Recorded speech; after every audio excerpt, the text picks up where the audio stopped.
বর্ষা এসে গেছে, বাজারে ইলিশের আনাগোনাও বেড়েছে, কিন্তু বেজায় তাহার দাম। গরিবের হাত দেওয়া যেন দুঃসাধ্য।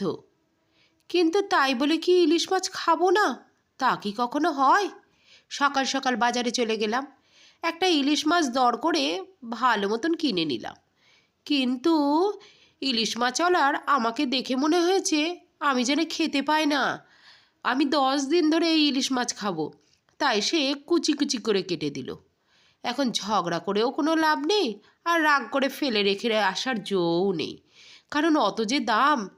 তো রাগ টাগ না করে ইলিশ মাছগুলোকে বাড়ি নিয়ে চলেই এলাম। এসে ধুয়ে টুয়ে হলুদ দিয়ে নুন দিয়ে মাখিয়ে তেলে চড়িয়ে উল্টে পাল্টে ভেজে নিলাম।